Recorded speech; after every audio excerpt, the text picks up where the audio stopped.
I've been wanting to speak to you for a little while. Um, your name is synonymous with Bigfoot in the USA. Okay. At least to persons like myself, fanboys who've taken the genre too seriously and gotten involved. I just want to pick your brain, find out what happened. How did you get into it to begin with? What was the origin story of Daniel Perez, and how did Bigfoot take over your life? To begin with, when I got interested, it was by way of a movie at the theater, at the walk-in theater. It was called The Legend of Boggy Creek. And just about everyone is, well, I think many people that are involved in Bigfooting have seen this movie. And so that was about 1973.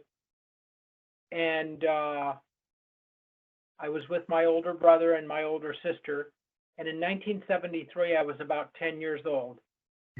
And the movie had a profound impact on me. It was like a ton of bricks being thrown at me. And there was a part of me, young Daniel Perez, that I couldn't believe it. I couldn't believe that these people that were making this documentary film, or quotes around that, were presenting reality, that this was really happening, that there was a boogeyman in the state of Arkansas in the United States. And but so I saw the movie and I went home, and then probably within a couple of weeks, I realized I had a library card. And so I went to the library when people did those things, and I checked out some books. Somehow I must have made the connection between Boggy Creek and Bigfoot. And I checked out some books on Bigfoot, and that's kind of how I got started. And it just kind of, back then the subject was kind of new to a lot of people. It was kind of, in terms of library offerings, in terms of books, there weren't a whole lot. And so I checked out a few books, like the children's books on the subject matter. And I think I remember reading Marion Place's On the Track of Bigfoot. Was one of, I think, my first books that I devoured. And it was talking about Bigfoot in the Pacific Northwest of the United States. And it just kind of sucked me in even more. And again, I was a little bit, how can you say it? I was a little bit skeptical, in the sense that I was asking myself, is this really happening? Are these people really from all walks of life having sightings of these hairy, man-like creatures that live in the woods? Even today in 2023, it seems like a fantastic possibility. But back then, in the mid-70s, it just seemed otherworldly. And so, but that's how I got going on Bigfooting. And I'm 59 today, and I didn't think that, had you asked me back then, would I have stuck with it from age 10 to age 59? I don't know if I would have had an answer. I don't know if I could have answered that question, but it's just one thing led to another. And so that's how I kept going.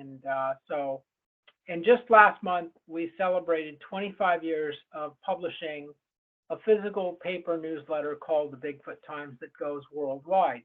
Yeah. And had you asked me 25 years ago, no one knew that the impact the digital environment, the internet, social media would have on paper publishing, such as newspapers, especially newspapers, have what effect it would have, because nobody knew. It was all brand new. But in that time span, those 2.5 decades, all the publications that were print publications on Bigfoot in terms of newsletters, they all disappeared. They went extinct. And the newsletter survived. So, wonderful. And I'm a survivor of it. And so I'm just delighted. You're a digital survivor. Absolutely delighted. Yeah. You're a digital survivor. Well, it's amazing. And I've only just signed up for it today, and as you know, and it was was just one of those things, was so implicitly existing there in the background to me until we spoke. I didn't even realize I'd never really got it. I was like, well, how come I don't have that? I've got everything else. And I've clearly read tons of snippets from it over the years. They've floated about on the internet, especially. And I just thought, oh my goodness, yeah, of course. Now, talking about 25 years, 25 years is such a long time when you're not 25, but 25 years is really a short period of time. We can get through that 25 years very quickly, can't we? And that's something I've even noticed myself. And but it is astonishing, to find yourself there still publishing this paper, and that because you've got that long view of this subject. I know you talked about this in your recent newsletter as well. This long view of the subject. You can see how things have changed over the years, how the conversation has grown and changed. And I'd be very interested to know what your takeaway from that is. How has the cult of Bigfoot that we have now, with the conferences and myriads of groups, everything from woo believers and paranormalists to, hidden apes to surviving primitive man advocates, and how has it changed for you in that time from when you first started getting your books post Beast of Boggy Creek to now? Well, for me personally, nothing has changed. For the people involved in Bigfooting outside of myself, perhaps a lot has changed. I see it the same way I saw it probably 25 years ago, 2.5 decades ago. It's this: we're looking at or investigating and researching an extremely rare primate in North America, such as a wolverine. And most people in North America have never seen a wolverine with their own eyes, but they do in fact exist. And so I guess with the cult of Bigfoot and the conferences and the people, I think part of it is a social dynamic, is that people get together at these conferences. They have nothing to do with Bigfoot, but it's a social interaction that kind of revs them up. And I said, well, if it's all a friendship thing, then that's a great thing to have these conferences so people can get together. Community. But mind you, that there's not one conference ever in the history of Bigfoot conferences that is going to solve the Bigfoot mystery. What is going to solve the Bigfoot mystery is that someone brings in hard, physical, incontestable evidence. And that's what both the skeptics, the doubters, the believers, and the researchers need to complete this equation. Because you've got the equation 2 + 3 equals, and say for instance nobody knew, we just need to bring that 5 into the equation to settle the question. But it hasn't happened yet. Oh, and I think that's a very sensible outlook on it. Talking about things such as evidence and essentially a body, or at least evidence of a physical creature. Somebody posed the question the other day, and I reposted it: are you pro kill or no kill?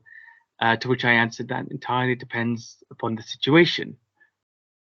Flippantly. Now, what's your take on what we would or should be prepared to do to prove the existence of the species?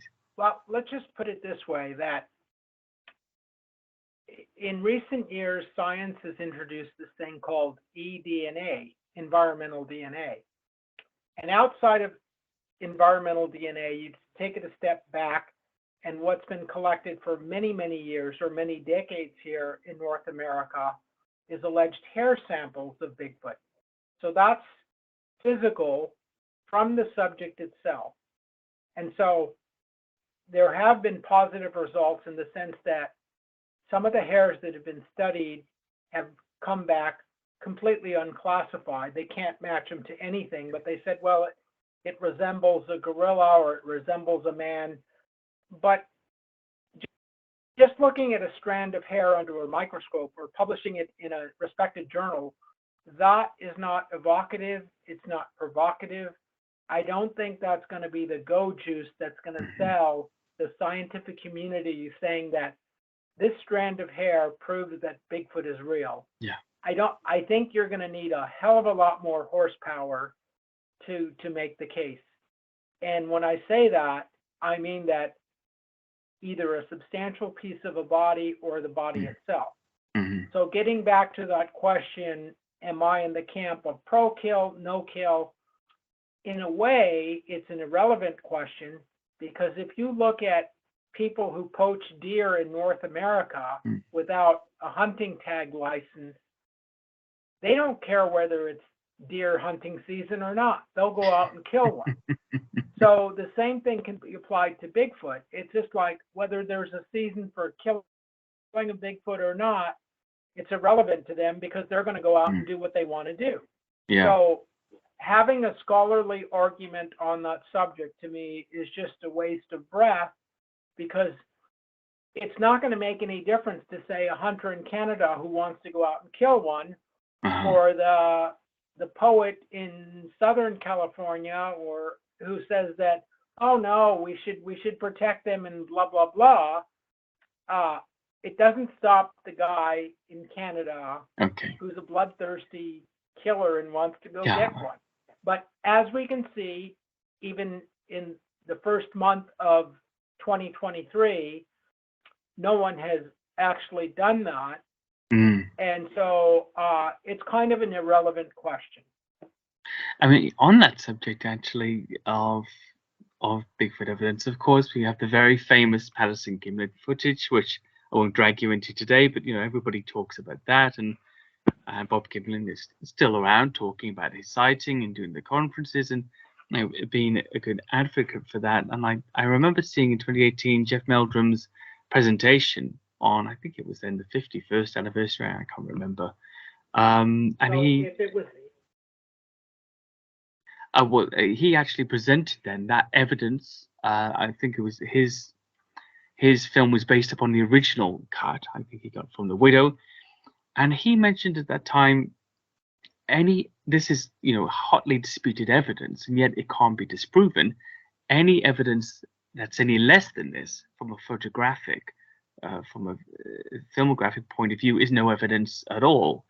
I wonder what you thought about that, because of course there's been a long time has passed since that evidence. We've never really captured anything as clear since, excepting perhaps the Todd Standing footage, which of course is very hotly disputed, and most researchers don't take as being genuine anyway. What are your thoughts on that gap, and we haven't been able to get our hands on some valuable evidence since? It's been over 50 years since Roger Patterson acquired that film or shot that film. And to date, no one has come close or even remotely close in acquiring that type of evidence.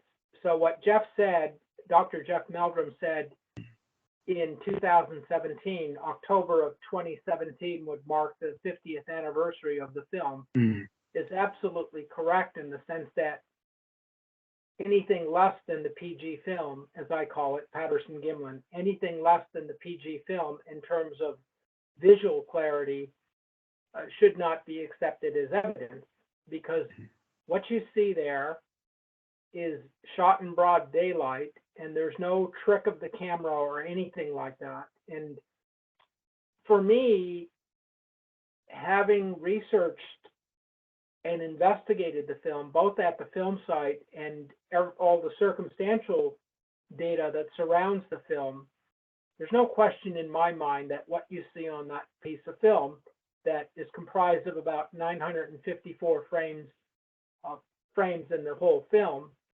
depicts a living, breathing Bigfoot. And I understand it's very hard for a lot of people that are skeptical to wrap their head around that concept. And it's just like, when I first saw the film presented on TV for an advertisement, I want to say it was probably the mid-1970s. I really got close up to the TV just to kind of see better, to see like, wow, is this really what I think it is? And as I became more smarter about the film, with more information, it was very clear that, yes, this is what it depicts. This is a Bigfoot. And one thing I'll point out that recently in Skeptical Inquirer, and I'll get to Todd Standing in a minute too, they wrote a 2-piece article that Ben Radford had authored. Oh, yeah. And he talked about duplicity, being able to duplicate it as an experiment to prove that it's either real or not real. So like, if I take a cup of water and put it in the freezer, and I said, look, I can freeze this water and make it into a solid form. So then that would be your experiment. You would have to take a cup of water and do the same thing and put it in the freezer and say, like, my goodness, I've duplicated his experiment, and therefore what he's done must be true. And so, but if you go back to Ben Radford and his article, it's kind of a funny article because I don't think it's really strong journalism or strong writing to begin with. But he had gotten in touch with me, and it states in the footnotes of that article that he was in touch with me. But I told him you had to do like for like, and I said that actually was done, and I believe it was in October of 1982 by the late cryptozoologist Eric Beckford.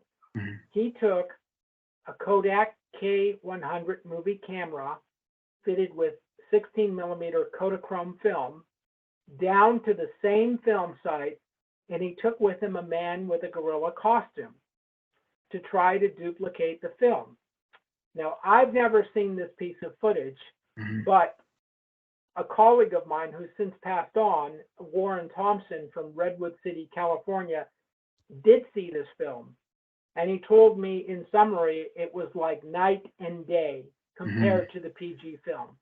And so that just tells you right there that trying to duplicate it with a man in a gorilla costume, that they fell short tremendously. And that in fact is an apples to apples comparison, because you're taking the same type of camera, the same type of film at the film site, not in a laboratory, and trying to duplicate the film, and they fell short. And I pointed this out to Ben Radford for the Skeptical Inquirer article, but never did it find its way into print. That so seems to be. I just kind of figured that when the information that I'm telling people is not comfortable to them, they just ignore it, and that's fine with me. All I can do is do my best to convey the information and the data. I mean, I guess I'm guessing in that particular case for Mr. Radford's article, it wasn't pertinent to his theory, and that's why it was excluded. Now, my wife had a funny instance. She had a small medical issue, skin issue, years and years ago, and she went to see a skin specialist. And after about an hour of going through all of her symptoms, the specialist got really mad with her and said, look, this just isn't right. And she said, what's wrong? She said, well, your symptoms don't fit the disease I think you have. And of course, she didn't have that disease, but the specialist had decided that she did. And everything within the consultation had to, and there was a classic example of an intelligent person who'd formed the theory and was trying to prove it by forcibly fitting these conditions into that diagnosis. And I think that's the same with skeptics sometimes, and also with believers. We try to awkwardly fit our philosophy, usually a philosophy that pertains to our life view, our paradigm view on life, whether it's religious or scientific or other, into what we see. And Bigfoot seems to suffer from this a lot. So what do you think is the answer to that? Getting away from our subjective perceptions and realities to find the truth of this subject. Well, I'm not exactly certain what you're getting at, but I think it's sometimes like trying to take a square peg and jam it into a circle. Exactly. And it's just never going to fit, period. I don't care which way you turn it, that square peg is never going to go into the circle because it doesn't fit to begin with. And people will try to jam it in there and do whatever they need to do to make it happen. And I think that's the problem with the skeptics and the doubters, is they're fighting a losing cause. And it's just like, there's no law in anthropology or paleoanthropology that states that unknown primates could still be living to this day. There's not one thing in the literature that states that this is an impossibility, from the Yeti to the Yowie in Australia to the Bigfoot in North America, that states that this cannot be happening. The eyewitnesses, on the other hand, in those 4 areas of the planet, are saying that this is what we saw, and take it or leave it. And I'm not backing down from my testimony. I mean, the typical testimony is like, we were driving late at night in a road through the forest, and this hairy bipedal creature ran in front of our headlights from one side to the other. That's the most typical sighting. And that's what the witnesses report. And it's the investigators and researchers who are following up, trying to find out who's making these tracks or who is responsible for these sightings. And the most logical answer is Bigfoot. And if you think beyond that it's rare, the numbers are low, it's nocturnal, it's very strong, in the sense, I bring that up because it wouldn't have any natural enemies. That would be a perfect equation to say, like, this is probably part of the reason why they are so successful. And I guess I failed to mention that they have the ability to see at night very well. Like you and I, we can see at night, but not like an animal who's nocturnal. Our vision is okay at night, but if it gets pitch black, we're probably going to bump into things. But these things seem to be doing quite well, and so you add up those ingredients, and that's a perfect brew for success and survival into 2023. And if you look at North America, just the landmass and just the forest coverage, there's plenty of spots out there to remain hidden. Oh yeah, I mean, absolutely. Now, I wanted to address, because you had mentioned Todd Standing. Yes. And Todd, he's throughout the years, he's presented a lot of colorful information. And they've dissected a lot of it, his images of the Bigfoot behind the tree. And I don't think let's just put it this way, I don't have confidence in it. And if he wants to continue to produce this type of information, I said more power to him, but don't bother me, because I don't think that's a good use of time. You know, it's interesting. A friend of the family was head of VFX for the Hobbit movies, and I gave the documentary to her, as she ran a special effects department for very huge movies that used a lot of special effects. And she looked at it. She's got no interest in Bigfoot whatsoever. I said, just look at this information. Tell me, could somebody fake this? Could somebody do this and make it look as real as it looks in some cases? And she looked at specifically the main ones in the movie, the Blinky, as it's named, the juvenile Sasquatch, the Teddy Squatch, this kind of blonde, mostly blonde Sasquatch that's moving very slowly when he allegedly got lost out in the wilderness. And then the very final one, when he did the documentary with Jeff Meldrum, that appeared after everybody had left the scene and seemed to just have some kind of black makeup on its face. And she looked at all three, and she did say, look, whoever has done the first two, if they are fake, has got some real makeup skills, especially with Blinky. The fur is going right over the eyelid there. So whoever wore that prosthetic and those full contact lenses was very uncomfortable for a long time. But this would be very easy to do. In fact, the heads move very, very little, if at all. And her opinion was that it could very well be fabricated, but they were good fakes from a props point of view. As he also pointed out then in regards to the third Sasquatch, the devil squatch, as it's related to, looking through these. I don't know if you saw the documentary, this little gap in the wood with just a blacked out face, seemed to have been done by a different crew altogether. And of course, there's 10 years between them.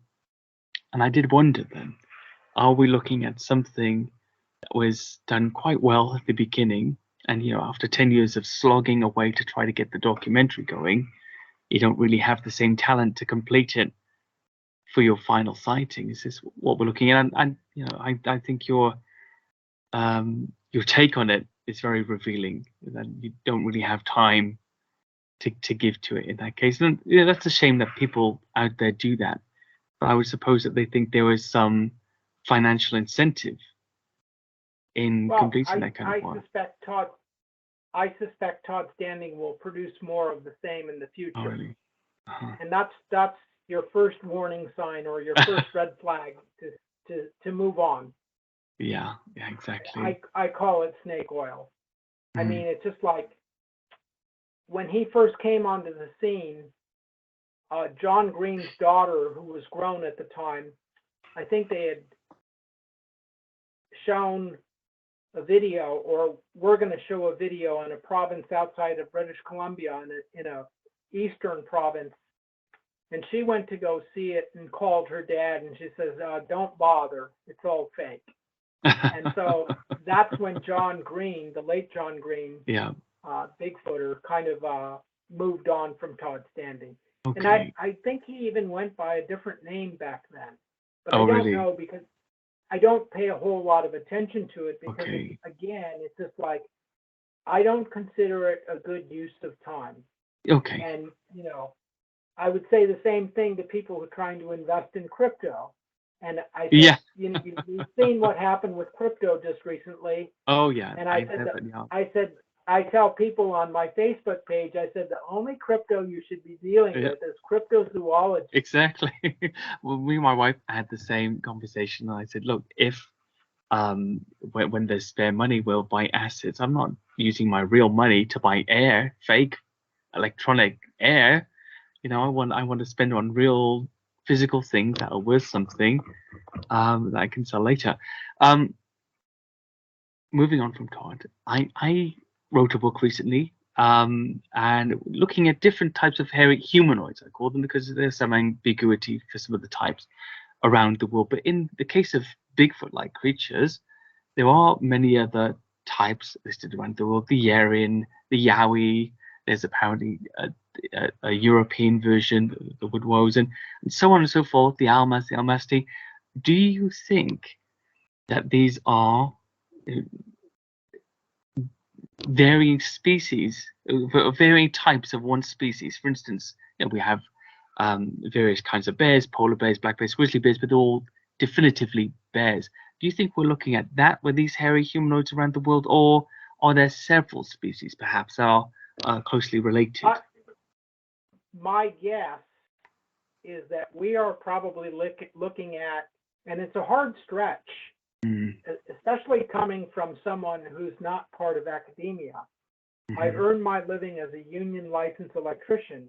Okay. So I'm a college dropout, and so for me to be saying these things, it's just like, all I can say is that I've been at it for decade upon decade. I have the largest private library on the subject, the largest physical files on the subject. Wow. And so I have an informed opinion. I would suspect we might be looking at perhaps at least 6 different individual primate species that inhabit the world, from, say, the Yeti to the Almas in the Caucasus, to the Yowie in Australia, to the Orang Pendek, to Bigfoot here in North America. And as I explained, I did a History Channel interview, and in fact, that was a week ago, I believe. 1 week ago, I was down in Hollywood to do that taping. But I think I explained, let's see, I've lost my thought. We were talking about the different species. The different It types, wouldn't yeah. surprise me that we have at least 6 different ones. And then as I explained to them, I said it wouldn't surprise me that we have a variant of Bigfoot, maybe a subspecies, from the Pacific Northwest down to Florida, because what's being seen in Florida usually is a little bit smaller, a little bit different than your typical run-of-the-mill Bigfoot. So having a subspecies would not surprise me the least bit, on the premise that you're dealing with a real primate. No, I mean, that makes sense to me when I was researching this book anyway, and looking through all of the big players in this genre, and especially the types that were listed around the world. That, physically speaking, they just seem to be classes and differences between them, even physiologically, and especially in size and appearance. And it was interesting to find that out, because I always thought of Bigfoot as one thing, one type of animal that existed wherever it existed. The Yowie was probably the same as the Sasquatch, and so on and so forth. That was my original thought before writing this book. And let's talk about field research tips and techniques, because people are out there, a lot of laymen, a lot of citizen scientists are out there these days looking for Bigfoot. And one of the things that used to happen here a lot is you get all of these different pictures of stick formations and little stick glyphs and bent arches or trees that have fallen into an X shape, and suddenly that appears on somebody's Facebook page as a Bigfoot or signs of Bigfoot activity. What are your tips and techniques for researching in the field, and what do you think are the primary signs that people should be looking for? Well, number one, when you go out in the woods, I would suggest, to be safe, go with someone else. Don't go by yourself, because you can get lost in the woods quite easily, or something could happen and you could go up missing and be the subject of one of David Paulides' Missing 411 books. Sure. But yeah, I would suggest going with someone else.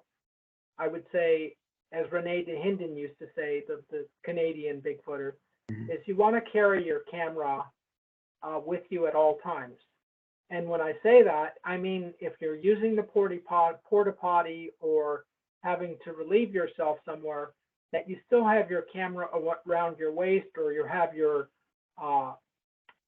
camera phone in your pocket, not on a rock 10 feet away, because that could be when something happens. So I would say always have your camera with you. Take a small notebook that if you do find anything, rather than try to remember it, that you could actually record, this is what I found in terms of a footprint, and you've got something to record with, something, documentation. A lot of older cases have escaped documentation, so I would say the 2 things that are important: have your camera, have paper and pen so you can document what's happening. So that's my best piece of advice. All the twisted branches in the woods and all the stick formations, I don't know what to make of it. I would say that if you actually see a Bigfoot doing this type of behavior, then maybe this is what they do. But if you're just finding that, say, a teepee structure, who knows? Maybe some kids came out and decided to just use their pent-up energy to build something. So I don't know, but it's just like, if you, in the situation with Glenn Thomas, a very famous case in the United States, in the Estacada area of Oregon State, in 1967, he claimed that he observed a couple of Sasquatch digging for rodents and piling up these rocks. And so he actually saw the rocks being piled up. But if you were to just see rocks piled up somewhere, that doesn't mean you've got Bigfoot. In the case with the late Glenn Thomas, he actually observed this behavior where he saw these things actually piling up rocks looking for food. So in that situation, you could tie the rock piling with a Bigfoot. So if someone were to actually see a Bigfoot doing some things with busting down trees and making structures, then I would say, okay, there's the case. But I've yet to hear any eyewitness by name who can actually claim that, where you could cross-examine him and say, like, okay, tell us what you've experienced. Mm-hmm. So that's the difference, I would say. Absolutely, and it's become a bit of a feed bill, I think, within the community. Because one of the things you will find if you're in the woods is sticks, and trees fall into all kinds of shapes, and kids go out bushcrafting. That's very popular here at the moment, to make little teepees and shelters and the rest with bits of sticks. Scouts do it a lot. We also have I got to stop you for a moment. It was a few years ago. I want to say it was the last time I was at the Patterson-Gimlin film site with my colleagues for the Bluff Creek project. We went down there, and there was a journalist from the East Coast who was writing a book on the subject. But it had rained. It was very clear that it had rained there pretty heavy, and some old skinny trees, because of the drainage of the water, had kind of did away with their root system, in the sense the dirt that holds the roots. And these trees kind of collapsed on themselves like a teepee structure. And it was very clear this was the force of nature. And I told the author, the guy who's writing the book, I said, had we not seen this, and had I not explained this to you, some other would-be Bigfooters would come here and say that, oh, look, a Bigfoot has made a teepee structure right here at the Patterson-Gimlin film site. When, if you really start to look at it, the trees did seem like they formed like a teepee structure. But you could look around and you could see that there was the root system, all the water from the dirt had flowed in this area and just made them collapse, and some died, and they just seemed like they were in a teepee formation. But this was all natural. It had nothing to do with a Bigfoot. And so I think a lot of people, they see this type of stuff out in the woods, and their imagination runs wild. Well, it's a win if you're out there. I think it's a win. Oh, look what I found! Look what I found! And at one point, I was my nickname for us was Wicker People. We were Wicker People because we were looking for sticks and formations everywhere. Every page on the internet was full of these wicker formations, these sticks and stones that are piled up all over the place. And there's another trend, I don't know if it's taking hold in the US as well, where young people go into the woods or into beaches and they pile up rocks, make a little tower as a sort of monument that they were there. And sometimes they're very high, and I've seen those posted on pages as well. And one of the questions I asked was, did you look below this teepee structure for heavy indentations where the creature stood? There should be footprints, right? Or any stray hairs, or anything like that, because essentially a possible 400-pound plus creature has stood there and made a teepee with heavy branches and tree trunks, and yet there's no evidence that it even stood there, and nobody even thinks about it. So I think, one of those things. Going on from that, you mentioned that it's obviously, as avid a researcher and fan as you are, it's not your main role in life. You have a job, normal job like most of us. How do you navigate the working world with this interest? Is it something that you share with your colleagues, or are they none the wiser that you are Daniel Perez of the Bigfoot Times? Most people do not know that in the workplace what I do on my own time. And I don't really bring it up for the very reason you have some very definitive opinions. They said people will tell me.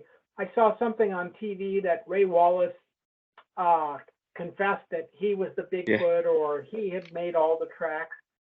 Well, Ray Wallace died, I think, in 2002, and the tracks are still showing up. So go figure. So we have at work the people who do know a little bit about the subject. they have these opinions where that the case is closed, there's no need to look, or, you know, I just generally don't bring it up.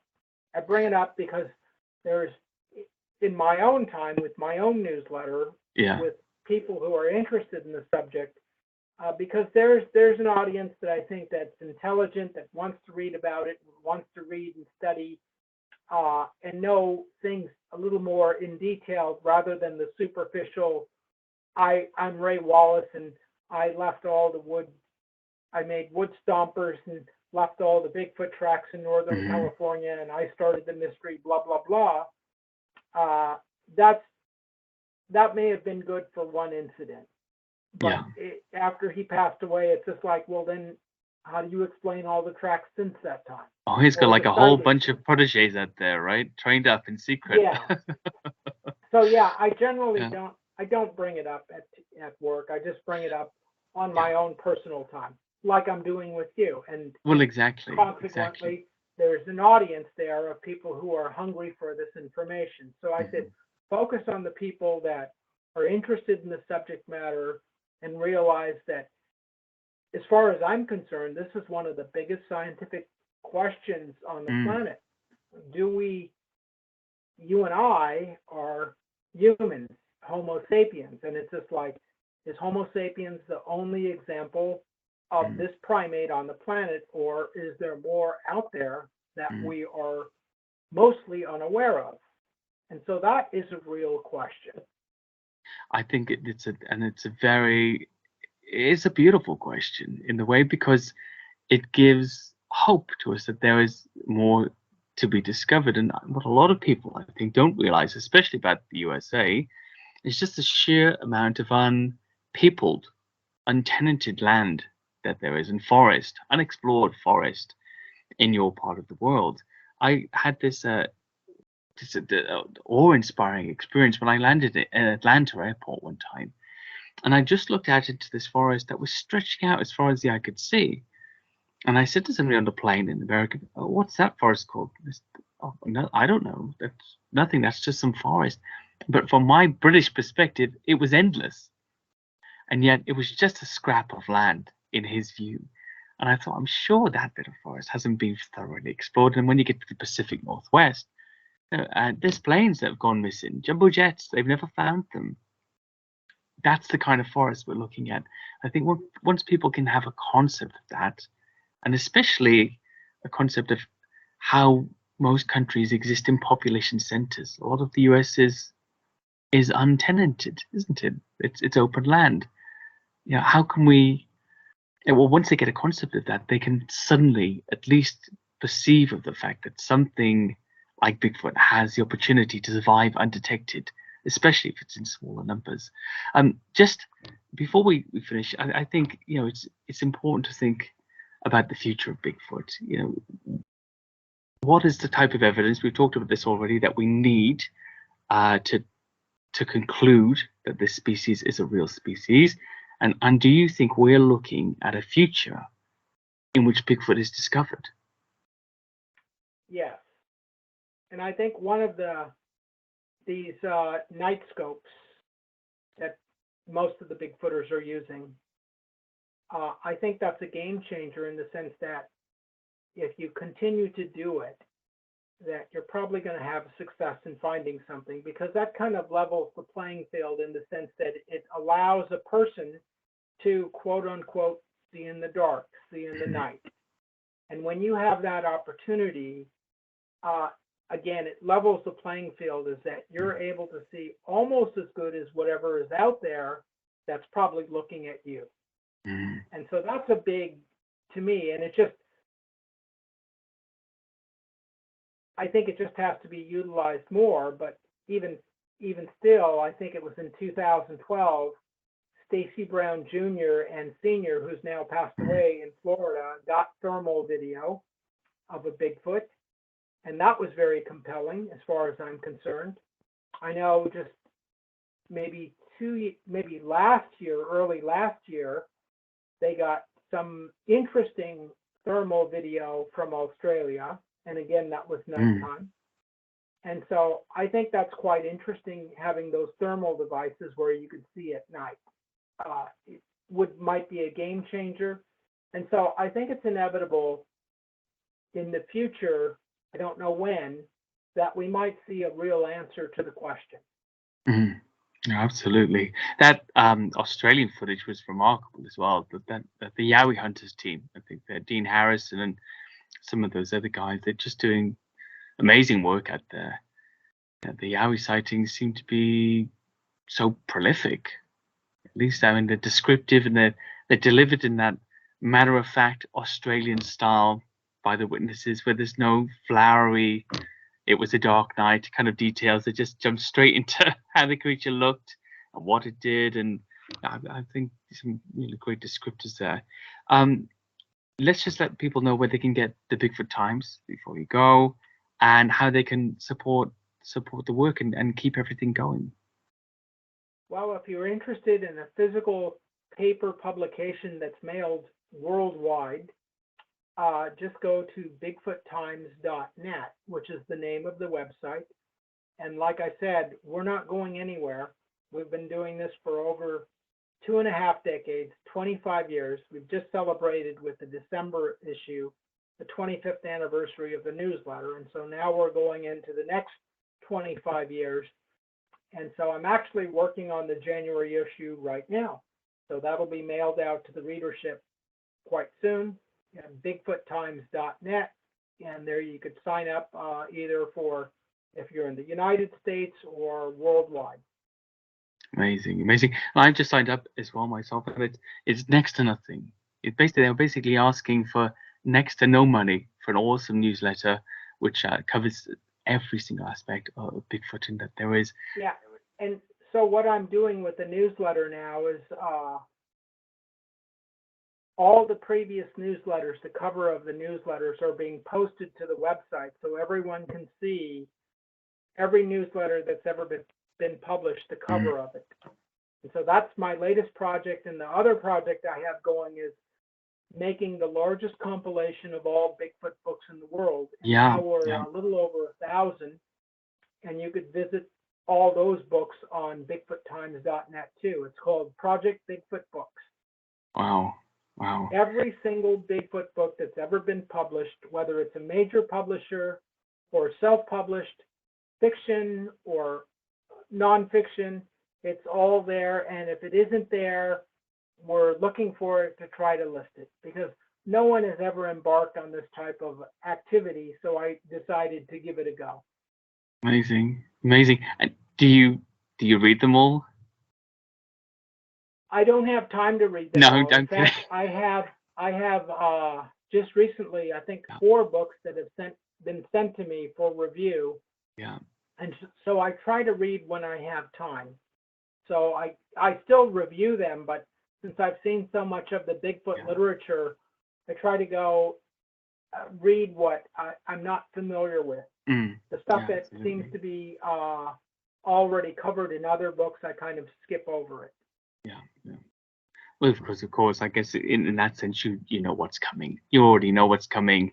Like the PG film, all the different bits and pieces. It's all said and done. Daniel, I just want to thank you so much for coming on. It's been eye-opening. I've wanted to talk to you for forever, and it's like a bucket list moment. Thank you so much. I'm just happy that you know who I am. Yeah. I guess in the world of Bigfoot, a lot of people must know who I am. Yeah, well, it's good to be anonymous in the world and well known in this wonderful world, which has a tremendous community. Thank you so much. And again, everybody out there, grab the newsletter, catch up on what's going on. There really is so much wonderful material to dive into. And thanks so much. Okay, very good.